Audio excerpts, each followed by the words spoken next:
चलिए मंत्र पाठ। ओम सहना भवतु सहनौ भुनक्तु सह वीर्यं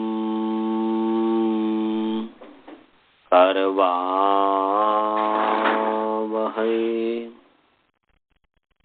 तेजस्विनावधीतमस्तु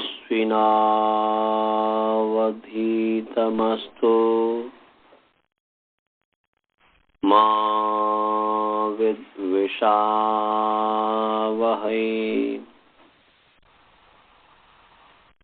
येन धौता गिरः पुंसां विमलैः शब्दवारिभिः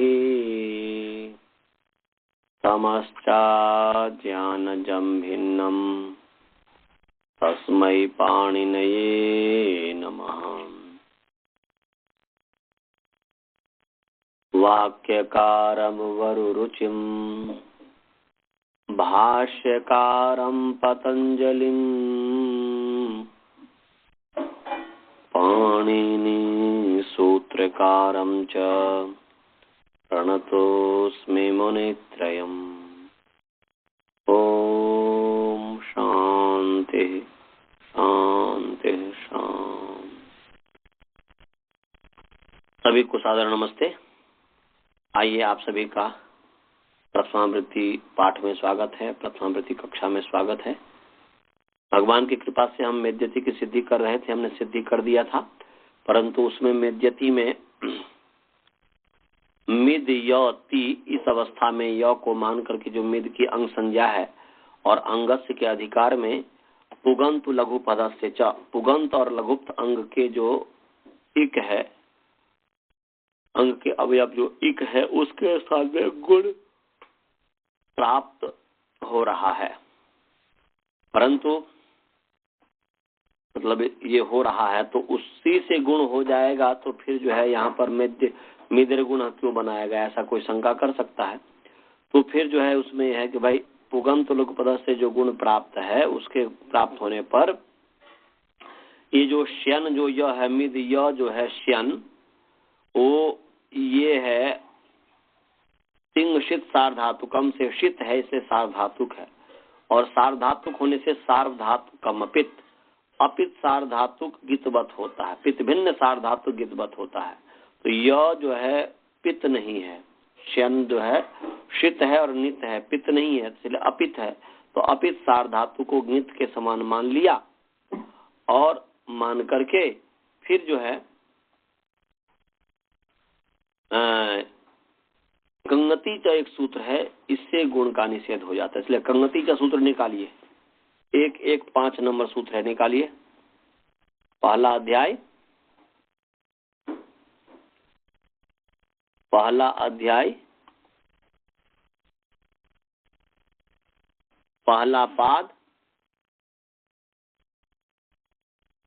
का 5वां नंबर सूत्र है।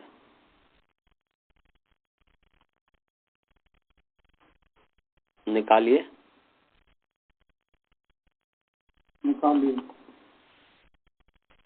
सभी निकाल लिए जी, आप भी निकाल लिए, गुरुकुल के विद्यार्थी निकाल लिए। अजय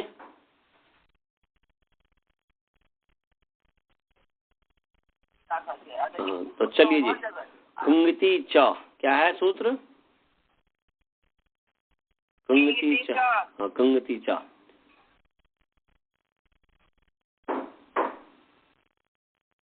अब इसका कुंगति च पर पढ़ लीजिए। अभी मैं पूरा इसका अर्थ बता देता हूँ, उसको पढ़ाते समय केवल वैसे समान शर्त बोल करके फिर जो है उसका सिद्धि पे चले जाएंगे। कुंगति च पदच्छेद और विभक्ति करते हैं। कुंगति सकारांत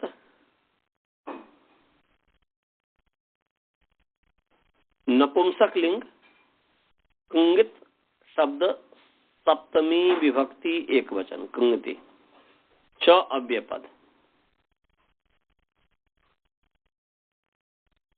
फिर मैं बोल रहा हूं, तकारांत नपुंसक लिंग कुंगित शब्द सप्तमी विभक्ति एक वचन और च अव्यय पद। अब समास है ग च क च ङ च लिखेंगे। ग च क च ङ च इति किंगः। ग च क च ङ च इति किंगः। लिख लिए। ग च क च ङ च इति किंगः डबल क हो जाएगा। इसमें जो संधि हो गई कहाँ है? हाँ जी कहाँ दिखता है इसमें? अभी बता रहा हूँ ना। डबल क है ना जी। डबल क दिख रहा है।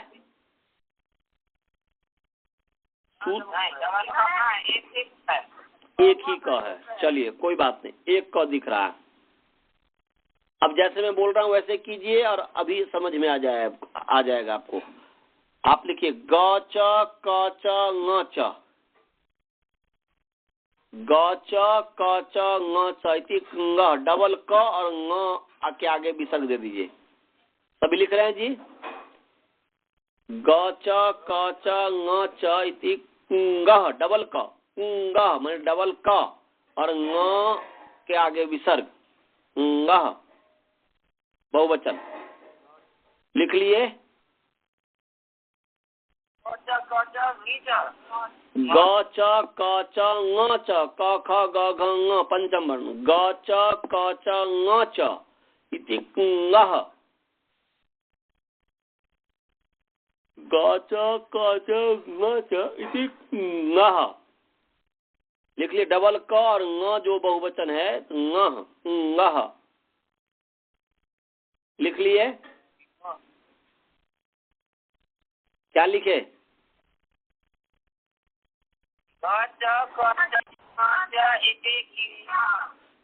की मैं बोल रहा हूँ क्या? की बोल रहा हूँ मैं? किंगा बोल रहा हूँ कि किंगा बोल रहा हूँ जी? मैं बोला डबल क और ङ विसर्ग, तो किंगा होगा कि किंगा होगा?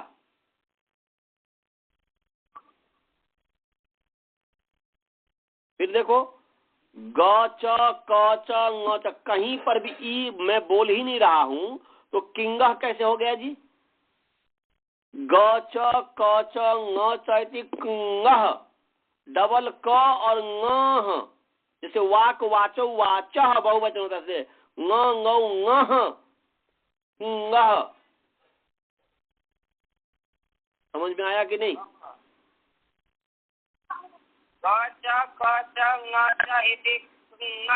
हाँ किंगा, वेरी नाइस। डबल क दिए हो कि नहीं? डबल क माने क हलंत अंग बहुवचन, तो किंगा। इसका वाले सभी समझ गए जी? किंगा समझ में आ गया। अब इसमें जो है आप लोग अष्टाध्याय में देखे होंगे तो एक तो यह है कि एक ही क दिया होगा, परंतु यहाँ दो क है। तो देखिए ग च क च ङ च, लिखिए ग प्लस क प्लस ङ, तो ग प्लस क प्लस ङ है, तो एक सूत्र है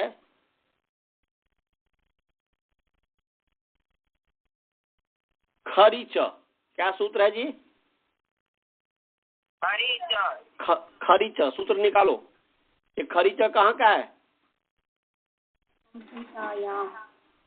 खरीच, खरीच निकालिए। खरीच अष्टम अध्याय का होगा। खरीच अष्टम अध्याय चतुर्थ पाद का होना चाहिए। खरीच निकालो, अष्टम अध्याय चतुर्थ पाद। मिल गया जी 55। देखो 55 मिल गया बहन जी को, निकालो 55। 8 4 55 54 है ये रामलाल। हाँ चलिए, रामलाल में 54 है।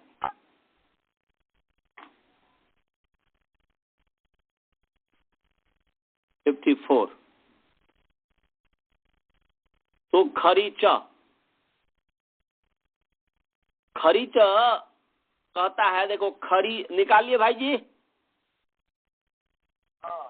तो खरी सप्तमी व्यक्ति है, रेफांत पुमलिंग खर सब सप्तमी व्यक्ति एक वचन है, चौव्य पद है। और इसके ऊपर जो है अभ्यासे चर्चा, क्या है? उससे चर की अनुवृत्ति आ रही है। किसकी अनुवृत्ति आ रही है? चर चर चर की अनुवृत्ति आ रही है। चर च से चर की अनुवृत्ति आ रही है।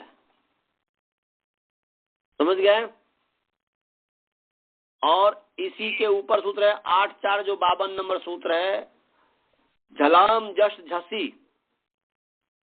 इससे झलाम की अनुवृत्ति आ रही है। किसकी अनुवृत्ति आ रही है जी?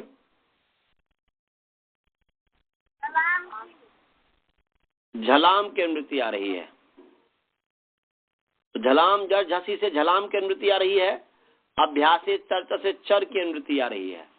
और तयोर या वाची संहितायाम कहाँ का है? तयोर या वाची संहितायाम कहाँ का सूत्र है? 8-2 का अंतिम सूत्र, अंतिम सूत्र होगा ना जी, या 3 का है? देख लीजिए। 8-2-108। हाँ, 8-2-108। तो तयोरवाची संहितायाम 8-2-108। तो उसे संहितायाम की वो अधिकार है यहाँ पर। तो पूरे अंतिम अष्टम अध्याय के चौथे पाद के लास्ट तक है। तो संहितायाम की अनुवृत्ति आ रही है। तो झलाम चर संहितायाम, इसकी अनुवृत्ति आई। तो झलाम षष्ठी विभक्ति है, चर प्रथमा व्यक्ति है, खरी सप्तमी है, इसलिए अर्थ क्या हो जाएगा? खरी परतः। क्या अर्थ हो गया जी? खरी परतः। च माने अपि, च माने अपि, च माने और, तो च माने अपि, अपि भी होता है अर्थ। तो खरी परतः अपि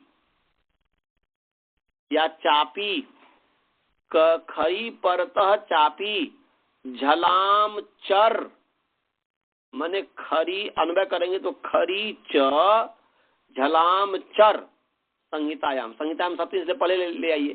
संहितायाम खरी च झलाम चर, क्या अन्वय हो गया जी? संहितायाम सप्तमी पहले ले आएंगे तो संहितायाम खरी च झलाम चर, क्या हुआ जी? बोलिए।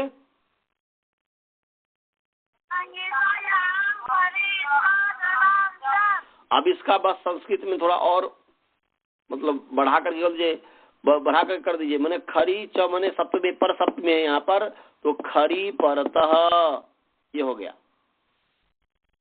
खरी परतः च माने चापी माने भी, खर के परे रहते भी, क्योंकि अभ्यास से चर्चा वो भी चर आदेश करता है। तो खर के परे रहते भी खरी परतः चापी, ये हो गया।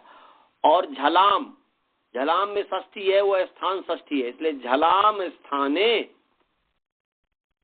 चर भवती, चर आदेशो भवती, चर आदेशः भवती, ये अर्थ हो गया। मैंने खरी परतः चापी झलाम स्थाने चर आदेशो आदेशः भवती, चर आदेशो भवती, चर भवती। मैंने संहितायाम विषय पहले जोड़ दिए, संहिता विषय में कहीं पर भी जोड़ दीजिए पहले बाद में। तो संहितायाम विषय खरी परतः झलाम चर झलाम स्थाने चर आदेशो भवती, लिख लिया। खर के परे रहते झलों के स्थान में चर आदेश होता है। तो झल का मतलब क्या हुआ जी? झल का मतलब क्या हुआ? कौन बता सकता है? झल का मतलब? झल का मतलब झभई घटदश, झभई घटदस जब गटदस ख फ छ ठ त चट त कपाय श हल। इसका मतलब है कि वर्ग का चौथा वर्ण, तीसरा वर्ण, द्वितीय वर्ण, प्रथमा वर्ण, मैंने पहला दूसरा तीसरा चौथा वर्ण वर्ग का, मैंने कचट तप खचट तप गजट द ब घजट ध भ, ये वर्ग का पहला दूसरा तीसरा वर्ण का नाम झल है और ऊष्म का नाम झल है। समझ गए जी? शतसह, तो ऊष्म वर्ण का नाम झल हो गया और वर्गों के पहले दूसरे तीसरे चतुर्थ वर्ण का नाम झल हो गया। समझ में आ गया भाई जी? भाई जी। हाँ, माने वर्गों क ख ग घ च छ ज झ ट ठ ड ढ त थ द ध प फ ब भ, इसका नाम है झल। और स श स ह, इसका नाम है झल। तो झलों के स्थान में चर हो जाता है। अब चर का मतलब, चर किसको कहते हैं जी? तो चर का मतलब क्या है? च ट त चटतव कपय श श स। तो च ट त क प श श स, मने सर का मतलब है कि वर्ग का पहला वर्ण क च ट त प, और फिर जो है हकार को छोड़ करके ऊष्म वर्ण तालव्य स मूर्धन्य स दंत्य स, इसका नाम हो गया सर, माने चर। तो चर माने च ट त क प श श स, माने वर्ग का पहला वर्ण माने क च ट त प, और फिर ऊष्म हकार को छोड़ करके ऊष्म वर्ण। समझ में आ गया सभी को? झलाम तो हुआ झ से लेके ल तक ना। हाँ, तो झ से लेकर के ल तक में देखिए ना कि वर्ग का पहला, दूसरा, तीसरा, चौथा वर्ण और ऊष्म वर्ण आता है कि नहीं। अष्टाध्याय में देखिए, अयुंडलिक निकालिए, अयुंडलिक निकालिए, वहां पर झभई से लेकर के हल तक में देखिए वर्गों का पहला, दूसरा, तीसरा, चौथा वर्ण और ऊष्म वर्ण आता है कि नहीं। निकाल लिए, देख लीजिए।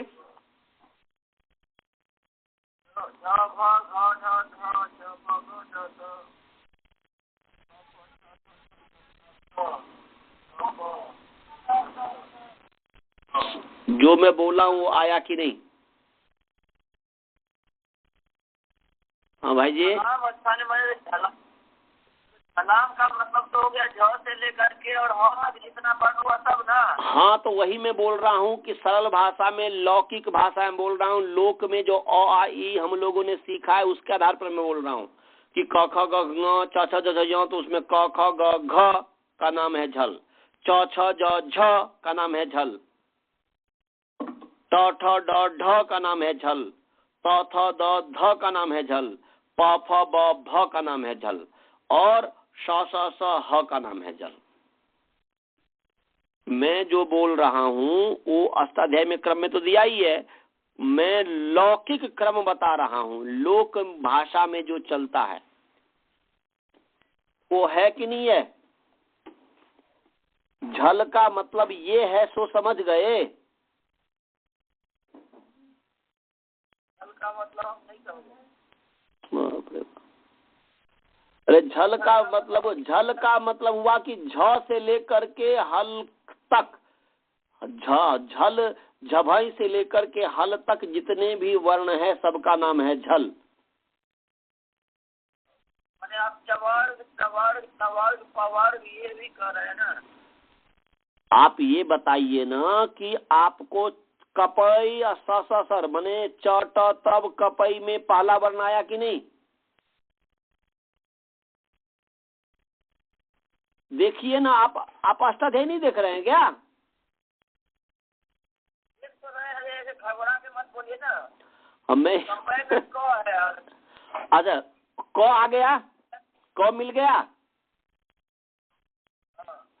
अच्छा, इसके बाद ये बताइए, च माने च मिल गया, और इसके बाद जो है आपका जो है ट मिल गया, और त मिल गया,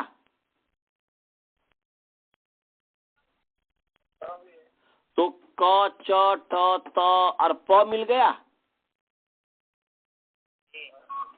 तो वर्ग का पहला वर्ण मिल गया कि नहीं मिल गया। तो झल माने वर्ग का पहला वर्ण हुआ कि नहीं। झल माने पहला वर्ग कैसे हुआ। झल का मतलब तो हुआ इसमें ख भी है, इसमें छ भी है, इसमें अब छ भी है, तो हर एक वर्ण का नाम हो गया ना झल। झल तो एक प्रत्याहार है ना जी। जैसे मैं बोल रहा हूँ कि अच हमने कहा, तो अच जो हमने कहा, तो यहाँ पर अ का नाम अच है, ई का नाम अच है, उ का नाम अच है, री का नाम अच है, री का नाम अच है, ए का नाम अच है, ओ का नाम अच है, ऐ का नाम अच है, औ का नाम अच है। ये प्रत्येक 9 वर्ण का नाम अच है कि नहीं? तो ऐसे ही मैं बोल रहा हूं कि झल के अंदर में वर्ग का पहला वर्ण आया क च ट त प, जिसको हम लोक में क च ट त प कहते हैं, वो वर्ण चट तब और कपई में आ गया कि नहीं आ गया? तो मैं यही तो कह रहा हूं कि झल का मतलब है, जैसे अच का मतलब है अ, ऐसे ही झल का मतलब है क, झल का मतलब है च, झल का मतलब है ट, झल का मतलब है त, झल का मतलब है प। समझ गए? तो समझ गए। हम्म। मैं ये नहीं समझ रहे हैं ना, हम ये नहीं समझ रहे हैं कि जैसे मान लीजिए आप हल का मतलब आप सवाल आप बोले हैं, क्या कहते हैं? मैं ये नहीं बोला हूँ। आप देखिए, मैं बोला हूँ जितने भी 5 वर्ग है, कवर्ग, चवर्ग, टवर्ग, तवर्ग, पवर्ग, इनमें जो पहला वर्ण, दूसरा वर्ण, तीसरा वर्ण और चौथा वर्ण, इस सब का नाम है झल। ये मैं बोला हूँ। पहला, दूसरा, तीसरा, चौथा माने हाँ, पहला, दूसरा, तीसरा, चौथा, इसका नाम है झल। देख, अब जैसे क का हमने बता दिया क च ट तब, अब ख देखिए, झल के अंदर में ख है कि नहीं? ख फ छ ठ, है ना? ख है कि नहीं झल के अंदर?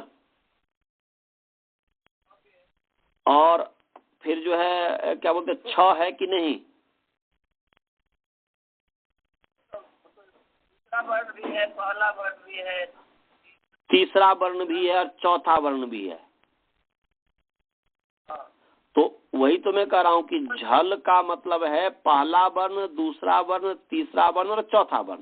पंचम वर्ण नहीं है झल, वो तो यमंगणनम में है। तो मैं लोक भाषा में, लोक व्यवहार में जिसको कहा क ख ग घ च छ ज झ ट ठ ड ढ त थ द ध प फ ब भ, पंचों का 20 जो वर्ण है, वर्ग का जो 20 वर्ण है, पंचम वर्ण को छोड़ करके, इसका नाम है झल। ये मैं बोला हूँ। इसके बाद और अब मैं बोला फिर उष्म जो है, उष्म स स स ह, तो ह उष्म वर्ण का नाम है झल। तो मैं बोल रहा, माने प्रत्येक वर्ण, माने 20 वर्ण ये और उष्म वर्ण 4, तो 20 4 24 वर्ण जो है, इस प्रत्येक 24 वर्ण का नाम है झल। अब समझ में आ गया?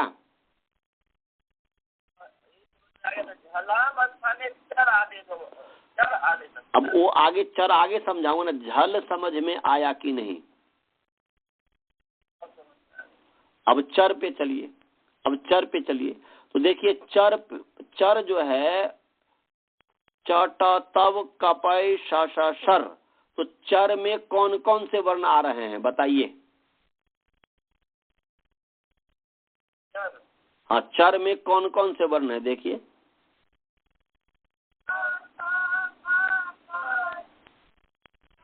वर्ग का पहला वर्ण है कि नहीं? क च ट त प।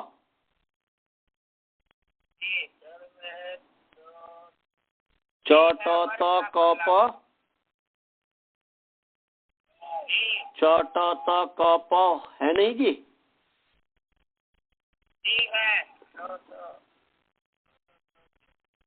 अरे मैं बोल रहा हूँ वर्ग का पहला वर्ण है कि नहीं, जिसको लोक में क च ट त प कहते हैं, उसको प्रत्याहार बनाने के लिए चट तब कपई वो क्रम रखे हैं भगवान पाणिनि जी। तो मैं बोल रहा हूँ कि वर्ग का जो पहला वर्ण है च ट त, माने क प च ट त, ये जो है क च ट त प, ये चर में है कि नहीं? तो चर का मतलब हो गया वर्ग का पहला वर्ण। क का नाम भी चर, च का नाम भी चर, त का नाम भी चर, प का नाम भी चर, त का नाम भी चर, सब का नाम, पहला वर्ण जो है वर्ग का पहला वर्ण, उसका नाम है चर। समझ में आ गया। और श श स माने उसमें हकार को छोड़ करके तालव्य स, मूर्धन्य स, दंत्य स, इस तीनों सकार का नाम भी जो है चर। तो कितने हो गए? 5, 3, 8। 8 वर्ण का, उधर 24 वर्ण का नाम है झल और 8 वर्ण का नाम है चर। तो चर का मतलब समझ में आ गया भाई जी? हाँ। अब जो है ये कह रहा कि खर परे रहते झल के स्थान में, झलों के स्थान में चर आदेश होता है। वो जो 24 जो वर्ण है, वर का प्रथम माने वर के प्रथम 4 वर्ण और ऊष्म वर्ण, तो 5 का 20, 4, 24। इस 24 वर्ण के स्थान पर जो आदेश होगा चर आदेश होगा, अर्थात 24 वर्ण के स्थान पर ये 8 वर्ण आदेश होते हैं। जो अत्यंत सदृशतम होगा, स्थानांतरतम, वो आदेश होगा। इस वर्ण में तो वो भी आ गए ना, जो चर जो है वर्ण में तो वो भी है ना। हाँ, तो इसमें क्या हो गया? तो इसमें क्या हो गया?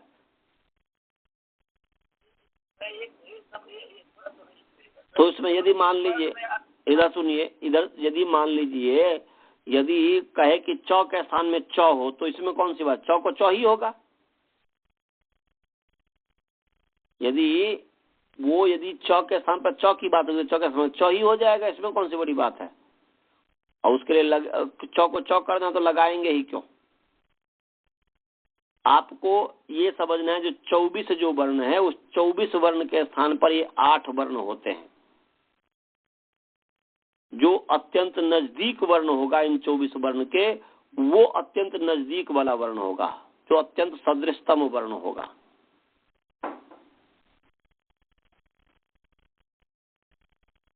नहीं समझ में आया? हाँ भाई जी। हाँ, तो खरी परतः झलाम स्थान संहितायाम विषये खरी परतः झलाम स्थाने चर आदेशो भवति, चर आदेश होता है। तो अब इसको यहाँ पर घटाइए, ग च क च ङ च। तो आप बताइए, ग प्लस क प्लस ङ, तो ग प्लस क, ये जो पहला ग है ये झल है कि नहीं?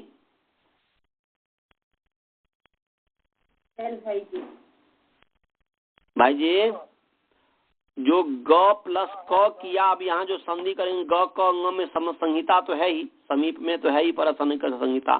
तो यहाँ पर जो ग है, ये ग झल है कि नहीं? हाँ भाई जी, झल है। Very nice. अब झल है, उसके स्थान में चर हो जाएगा, खर परे रहते। तो अब बताइए कि अब खर का मतलब मैं नहीं समझाया। खर का मतलब जो होता है, खर का मतलब ख फ छ ठ थ चट तब कपय श मैंने ख फ छ ठ थ चट तब कपय श। तो खर का मतलब हो गया पहला वर्ग का पहला वर्ण, दूसरा वर्ण और तीनों प्रकार का सकार।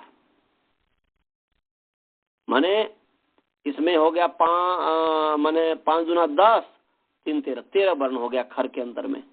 तो खर, अब यहाँ पर जो है क खर है कि नहीं? ग प्लस क में ग के बाद जो क है वो खर है कि नहीं? हाँ भाई जी, तो खर है। तो खर परे रहते ये जो झल जो ग है उसको चर हो जाएगा। तो यहाँ झल ग है उसको चर हो जाएगा। तो चर क्या है? स्थानांतरतम, जो अत्यंत सदृशतम होगा। तो ग का स्थान क्या है? ग का स्थान क्या है जी?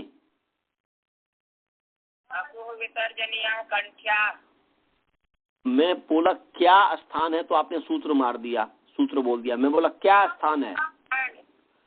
कंठ स्थान है। तो ग का स्थान कंठ है। और चर जो वर्ण है उसमें से कौन सा वर्ण है जिसका कंठ स्थान है? चर जो है वर्ग का पहला वर्ण क च ट त क च ट त प, और स स स, ये जो 8 वर्ण हैं, इन 8 वर्ण में से बताइए कौन सा वर्ण है जो कंठ स्थान वाला है। तो उस ग के स्थान पर क हो गया, उस ग के स्थान पर क हो गया। समझ में आया? तो इसलिए डबल क दिख रहा है। मैं इसलिए बोला कि ग च क च इति ङ, डबल क, माने यहाँ पर खरी च से ग को क हो गया है। भाई जी समझ में आया?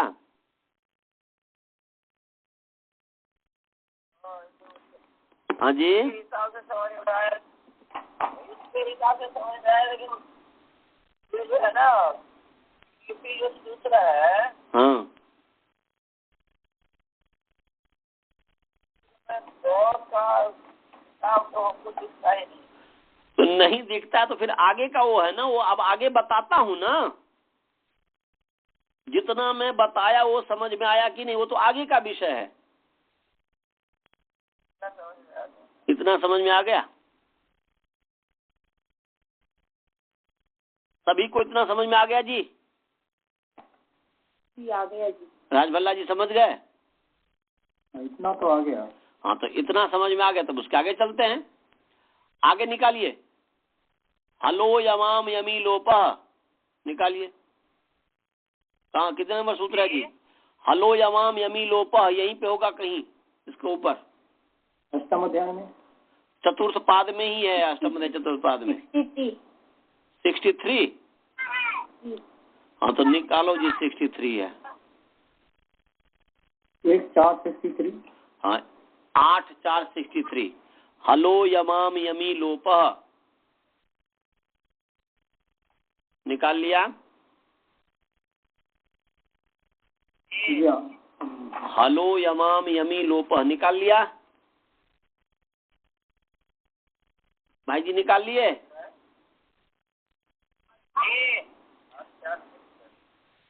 उसी के आगे है, खरी च के आगे है, मैं जो खरी च बताया उसके आगे ही कुछ आगे सूत्र है, हलो यमाम यमी लोपह, निकाल लिए? अच्छा जी, तो हलो यमाम यमी लोपह, अब इसका परिच्छेद करते हैं। हलह, लकारांत पुंलिंग हल शब्द पंचमी विभक्ति एक वचन। यमाम, मकारांत पुंलिंग यम शब्द षष्ठी विभक्ति बहुवचन। यमी, मकारांत पुंलिंग यम शब्द सप्तमी विभक्ति एक वचन। लोपह, अकारांत पुंलिंग लोप शब्द प्रथमा विभक्ति एक वचन। हाँ जी, सप्तमी विभक्ति है। फिर मैं बोल रहा हूँ, हला, लकारांत पुंलिंग हल शब्द पंचमी विभक्ति एक वचन। यमाम, मकारांत पुंलिंग यम शब्द षष्ठी विभक्ति बहुवचन। यमी, मकारांत पुंलिंग यम शब्द सप्तमी विभक्ति एक वचन। लोपह, अकारांत पुंलिंग लोप शब्द प्रथमा विभक्ति एक वचन। समझ में आ गया? सभी पुल्लिंग है। प्रत्याहार है इसलिए पुंलिंग में बोल रहा हूँ। हल प्रत्याहार है, यम प्रत्याहार है, तो इसलिए पुंलिंग हो गया। प्रत्याहार शब्द पुंलिंग है। समझ में आ गया भाई जी? समझ में आ गया परिच्छेद विभक्ति? आप देख लीजिए, बहुत सरल अर्थ है। हला में पंचमी है, तो जहां पंचमी होता है वहां पर तस्मात् जिस तरह से परिभाषा उपस्थित हो जाती है उस तरह से उपस्थित हो जाता है। हो जाएगा हला, यमाम षष्ठी है, इसलिए उत्तर जो है उत्तरस्य को षष्ठी बहुवचन में बदल दीजिए, तो क्या हो जाएगा? हलह उत्तरेशाम या परेशाम। उत्तर का होता है परेशाम, तो हलह उत्तरेशाम या परेशाम यमाम। अब उसमें क्या हो जाएगा? स्थान षष्ठी से स्थाने, तो हलह परेशाम या हलह उत्तरेशाम यमाम स्थाने लोपः आदेशः भवति। लोपः भवति, लोप आदेश भवति। हाँ, यमी परतः। अब ऊपर से जो है, इसके ऊपर सूत्र है वावसाने, या वावसाने से आगे यहाँ 8-4-61 है, झयो हुन्य तरस्याम। 8-4-60, इसलिए उससे अन्य तरस्याम की अनुवृत्ति आ रही है। किसकी अनुवृत्ति आ रही है जी? अन्य तरस्याम। तो अन्य तरस्याम का अर्थ है विकल्पेन। तो अर्थ हो गया हलाम उत्तरेशाम यमाम स्थाने लोपो आदेशो भवति विकल्पेन यमी परतः। या यमी जो है, हाँ, यमी पर ऐसे ही कीजिए, हलाम माने हलह उत्तरेशाम, फिर लिखिए हला पंचमी है इसलिए तस्मा उत्तर से आ गया, यमाम में षष्ठी है इसलिए षष्ठी स्थानीय होगा से स्थाने आ गया, यमी सप्तमी है इसलिए परतः हो गया। तो हलह उत्तरेशाम यमाम स्थाने लोपो भवति, लोपः आदेशो भवति यमी परतः विकल्पेन, अन्य तरह से हमने विकल्पेन लिख लिए जी। बहुत ही सरल अर्थ है। हलह उत्तरेशाम या परेशाम यमाम स्थाने लोपो आदेशो भवति यमी परतः विकल्पेन। भाई जी लिख लिए? तो हल का मतलब क्या है समझ लीजिए। हल का मतलब हुआ पूरा संपूर्ण व्यंजन। यदि लौकिक भाषा में कहेंगे तो हल मने ह से लेकर के हल के ल तक मने संपूर्ण व्यंजन, कॉन्सोनेंट। समझ में आ गया भाई जी? हल का मतलब समझ गए? हाँ, सभी व्यंजन, क्योंकि ह से लेकर के ल तक में सभी व्यंजन आ गया, 33 वर्ण आ गए। और यम का मतलब है, यम का मतलब है कि ये यम मतलब जो है हय वर्ट में जो य है ना, यह हय वर्ट य, वहां य से लेकर के यमंगणनम माने वर्ग का पंचम वर्ण, यमंगणनम, तो यमंगण वर्ग का पंचम वर्ण, और यवर ल माने अंतस्थ वर्ण, माने वर्ग का पंचम वर्ण और अंतस्थ वर्ण का नाम है यम।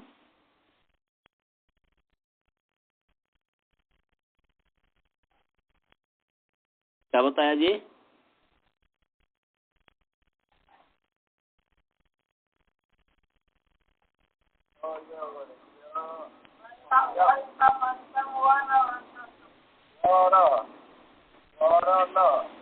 हाँ, य र ल व, तो मैंने हय वर्ट है ना जी, तो हय वर्ट य व र ल, और फिर यमंगणन माने वर्ग का पंचम वर्ण।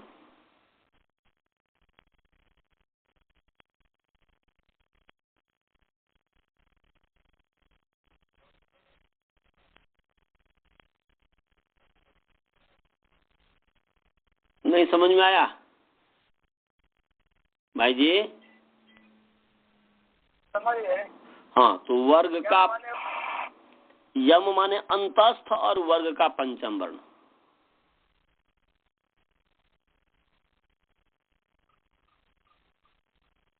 नहीं समझ में आया? हाँ, समझ गए।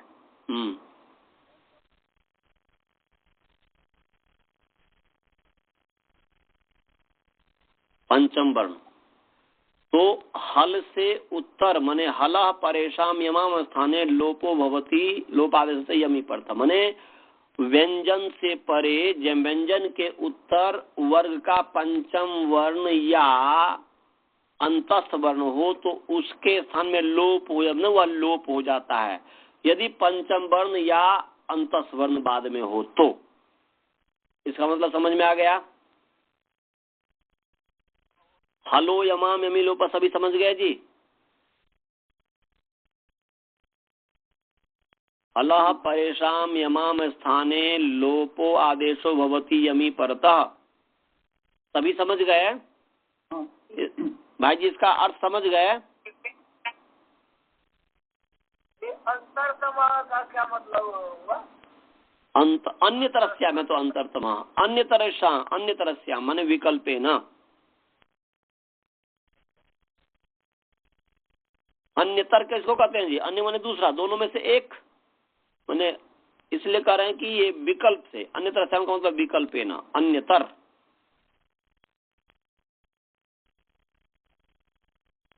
माने दोनों में से एक होता, माने लोप होता भी है और नहीं भी होता, दोनों हो गया। अन्य तरस्याम का मतलब विकल्पे न। समझ में आ गया? आचार्य जी, यहाँ पे यम और यमी है, उसमें यथासंख्य परिभाषा आती है क्या? जैसे म के सामने ही म हो तब लोप होता है, ऐसा कुछ है क्या? नहीं, ऐसा कोई जरूरी नहीं है, ऐसा कोई जरूरी नहीं है, ऐसी कोई आवश्यक नहीं है। तो इसका अर्थ समझ में आ गया?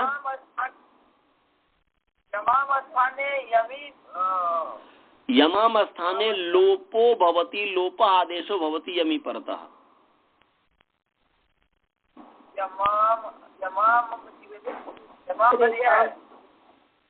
अभी यम का मतलब आपको हमने सिखाया कि यम का मतलब है वर्ग का पंचम वर्ण और अंतस्थ वर्ण, और वो भी है वर्ग का पंचम वर्ण और अंतस्थ वर्ण। यमाम षष्ठी है, यम सप्तमी, इतना ही अंतर है, मूल है यम। तो यम का मतलब है कि वर्ग का पंचम वर्ण और अंतस्थ वर्ण। यमाम स्थाने यमी परतः, यमाम स्थाने लोपा भवति यमी परतः, जो होगा उसको पहले लिखिए ना, यमाम स्थाने लोपो भवति, में लोपा आदेश भवति, आदेशो भवति यमी परतः।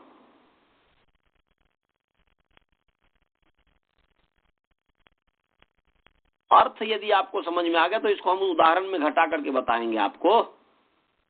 पहले तो मैं अभी अर्थ का ही समझ गए, लेकिन घटाने में और घटाने में भी बताऊंगा, आप चिंता नहीं कीजिए, अभी तो मैं हूं ना, अभी तो आगे बताऊंगा। एक और सूत्र हमें बताना पड़ेगा, तब आपको घट पाएगा, ये नहीं तो नहीं घट पाएगा। यहाँ पर गंगा में एक सूत्र है, यरो नुनासिके नुनासिको वा, है ना जी? कहाँ सूत्र? इसी में निकालिए, कहीं पर, कहाँ पर है? 8-4-44 नंबर सूत्र निकालिए। 8-4-44।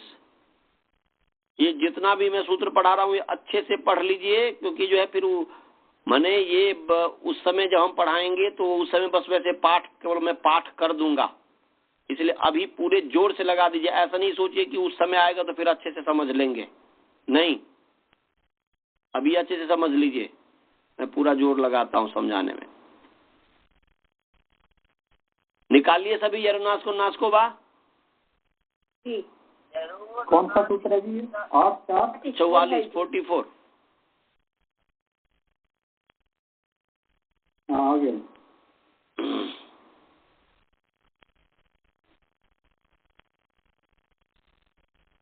जी भाई जी निकाल लिए। अब देखिए, यरोनुनाश को नाश को बा, बहुत ही सरल अर्थ है।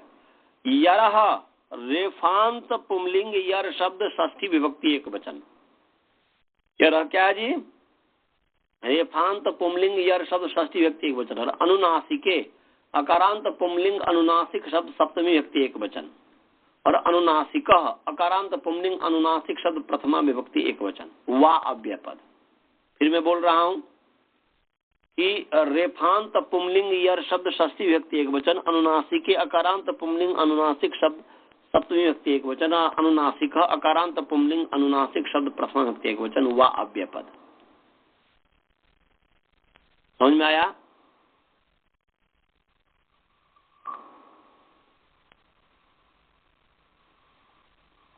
पद छेद और विभक्ति सभी समझ गए?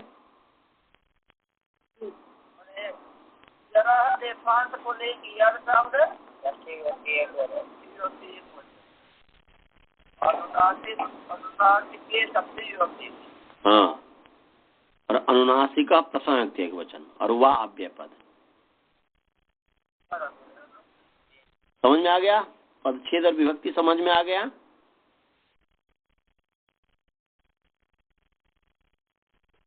भाई जी समझ गए पदच्छेद और विभक्ति? समझ गए। हाँ, अब चलिए जी, इसमें संहितायाम की अनुवृत्ति आ रही है वहीं से, तो 108 नंबर जो है 2 108 नंबर सूत्र है ना जी, उससे मतलब 8-2-108 नंबर सूत्र है, तो उससे संहितायाम की अनुवृत्ति आ रही है।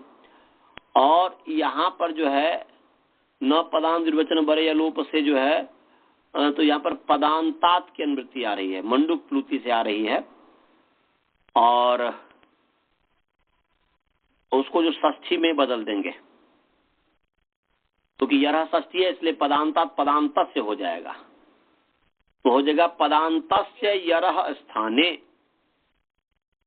क्या अर्थ हो गया जी? पदांतस्य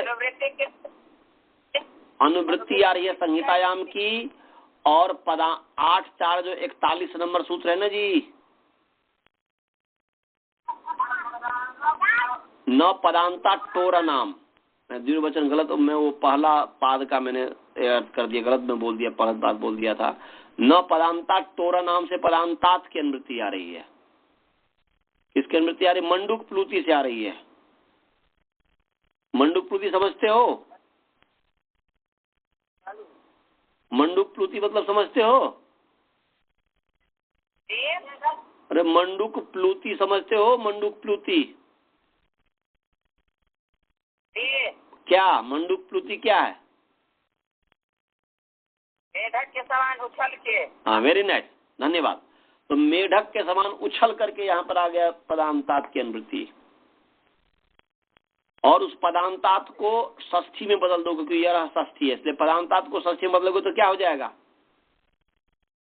40 नंबर। पदांतात को, इधर सुनो, मैं बोल रहा हूँ, हमारी बात सुनो अभी। पदांतात जो पंचमी है उसको षष्ठी में बदलोगे तो क्या बन जाएगा?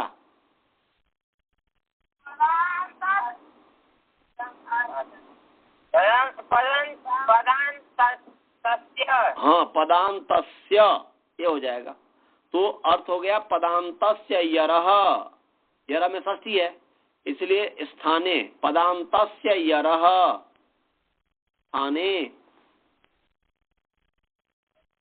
पदांत यरह स्थाने। क्या अर्थ हो गया जी? पदांतस्य यरह स्थाने।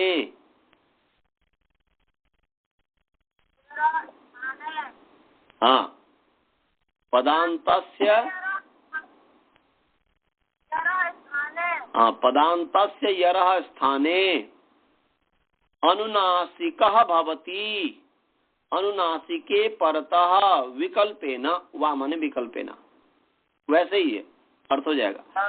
पदांतस्य यरह स्थाने अनुनासिकः भवति, माने अनुनासिको आदेशो भवति, अनुनासिकः भवति, अनुनासिके परतः विकल्पेन, या सप्तमी पहले ले आइए, अनुनासिके परतः पदांतस्य यरह स्थाने अनुनासिको भवति विकल्पेन।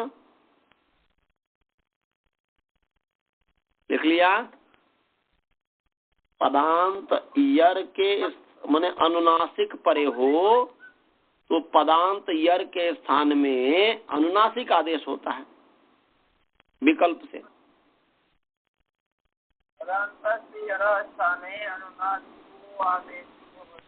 हाँ, अनुनासिको भवति कर दीजिए, अनुनासिकादेशो भवति, संधि कर दीजिए, अनुनासिकादेशो भवति कर दीजिए, या अनुनासिको भवति कर दीजिए, जो आपको आता है। अनुनासिको भवति कर दीजिए, आदेश ही होता है, प्रथमा आदेश ही होता है। अनुनासिको भवति अनुनासिके परतः,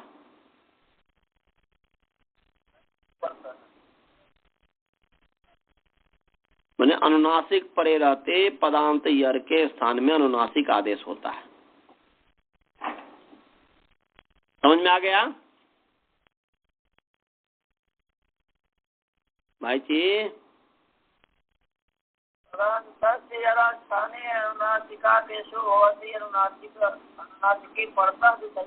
विकल्पेन, विकल्प से होता है। सभी समझ गए अर्थ जी? अब यहाँ पर आइए, अब अपने प्रसंग में आते हैं। ग च क च ङ च, तो यहाँ पर जब समास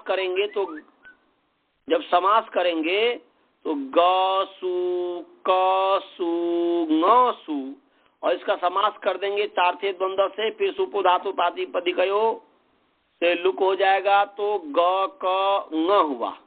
अब ये प्रत्यय लोपे प्रत्यय लक्षण मान करके ग क ङ पद है कि नहीं? ग भी पद है, क भी पद है, ङ भी पद है।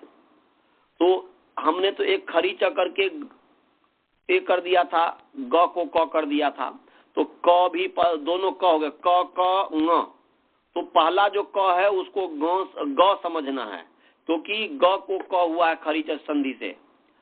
और इसके पश्चात अब चलिए ग क ङ, तो यह पदांत का मतलब है कि पद के अंताव या पदस्य अंत पदांत, यहाँ पर यह है। तो यहाँ पर अनुनासिक परे रहते, तो बताइए ग क ङ में अनुनासिक कौन है? कौन सा वर्ण अनुनासिक है? हाँ जी, ङ।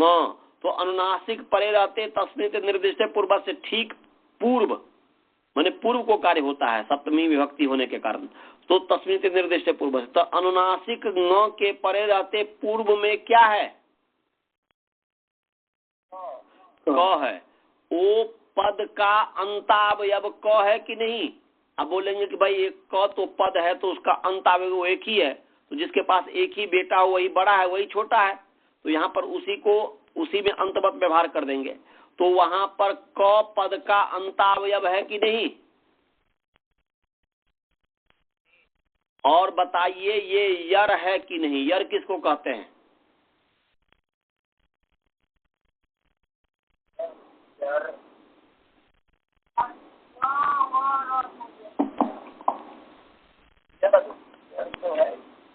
हाँ,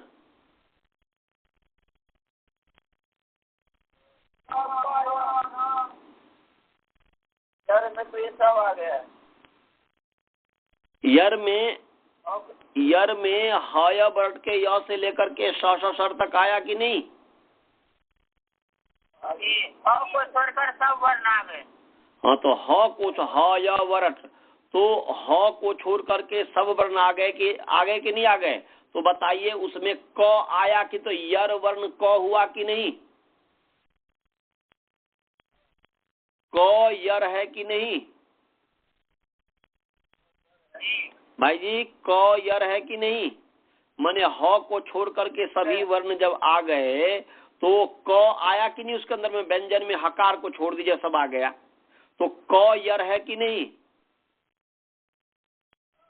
तो अनुनासिक परे रहते पद के अंता अवयव यर जो है उसके स्थान में अनुनासिक हो जाएगा।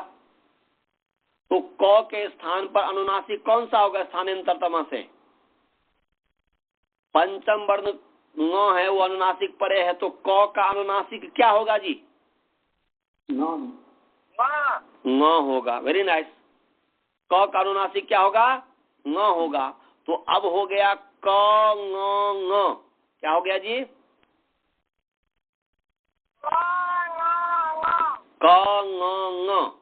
और आपको हमने जो आगे पढ़ाया था हलाम यमाम, मैंने क्या पढ़ाया था जी? हलो यमाम यमी लोपह, हल से उत्तर यम का लोप यम के परे रहते। तो आप ये बताइए क ङ ङ, तो क हल है कि नहीं भाई जी? क हल है कि नहीं? हाँ, पहला क, बाद में तो ङ बन गया, दूसरा क रहा कहाँ? वो तो क ङ बन गया ना जी, येरो नाश को बासे। पंचम वर्ण जो आदेश हो गया ना, अनुनासिक आदेश हुआ, तो अनुनासिक क का अनुनासिक ङ होगा ना जी, स्थानांतरतम से कंठ वाला ही अनुनासिक लेंगे ना। तो अब तो एक क रहा, दो ङ हो गया, तो क पहला जो क है वो हल है कि नहीं? हाँ जी, उस हल से उत्तर जो ङ है वो यम पंचम वर्ण है, वो यम है कि नहीं? यम का अर्थ मैंने बताया था पंचम वर्ण और अंतस्थ वर्ण। तो बताइए ङ जो है पंचम वर्ण वो यम है कि नहीं भाई जी? हाँ जी, तो यम, तो यही तो करें कि हल से उत्तर यम के स्थान में लोप होता है। हल से उत्तर यम के स्थान में लोप होता है, यम के परे रहते। तो यम जो है वो भी यम परे है, पंचम वर्ण परे है। उस पंचम वर्ण जो ङ है वो परे है, यम परे है, और पीछे उसके पूर्व में जो यम ङ है उसका लोप हो गया। तो अब क्या बच गया? ङ नहीं बचा, मैंने क और ङ बचा कि नहीं भाई जी?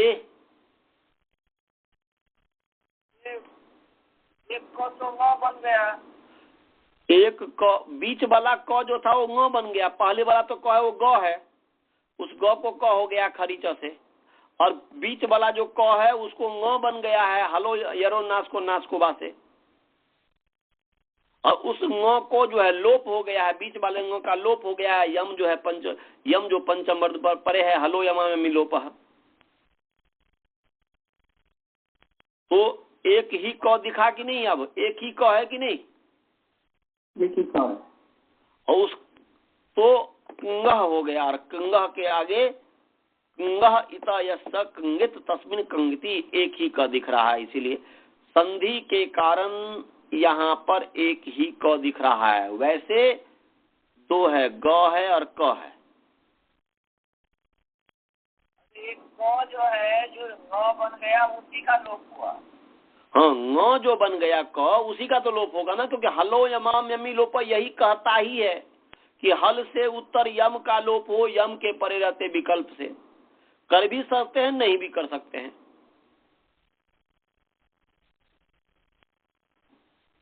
कर दिया तो एक ही दिखाई दिया कि नहीं जी? और जब नहीं करेंगे तो दो दिखाई देगा ना। डबल डबल जो है, डबल ङ दिखाई देगा कि नहीं? हाँ जी। और यदि विकल्प से कहा तो एक बार जो डबल क भी दिखाई दे देगा, माने डबल क भी दिखाई देगा, और इधर में माने क क ङ, और इधर में जो है क ङ ङ, और नहीं तो क ङ, माने तीन इसके रूप बन गए। एक क क ङ ऐसा हो जाएगा, दूसरा क ङ ङ, और तीसरा क ङ। समझ में आ गया जी?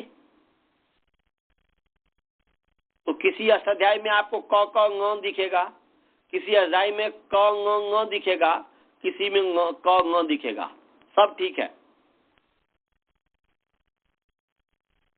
भाई जी। अब दिख रहा है यहाँ पर कंगति में, आप बुद्धि के आधार पर दिख रहा है यहाँ पर दो क, यहाँ पर ग दिख रहा है आपको।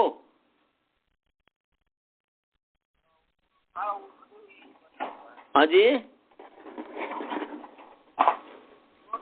उसी का ही बना हुआ है। हाँ, तो अब समय हो गया है, और आप सभी से निवेदन है कि यरोनु नासिको नाशकोबा हलो यमाम मिलोप खरीच, ये तीनों अच्छी तरीके से पक्का होना चाहिए, और इसको आप केवल कंगति चपर कंगा पे घटाइए। ग क ङ इसी पे आपको घटाना है, इसी में तीनों सूत्र को लगाना है। बार बार लगाइए, अभ्यास कीजिए, अपने आप ही समझ में आ जाएगा। मैंने पूरा कोशिश किया समझाने का। स्काई वाले को सभी को समझ में आ गया? हाँ जी। वसुधा जी समझ? हाँ, वासुदेवन जी समझ गए आप? हाँ जी, हाँ जी। तो चलिए मंत्र पाठ करें। हाँ जी। ओम पूर्णमदः पूर्णमिदं पूर्णात् पूर्णमुदच्यते पूर्णस्य पूर्णमादाय पूर्णमेवावशिष्यते। ओम शांति शांति शांति। चलिए सभी को सादर नमस्ते। नमस्ते। नमस्ते।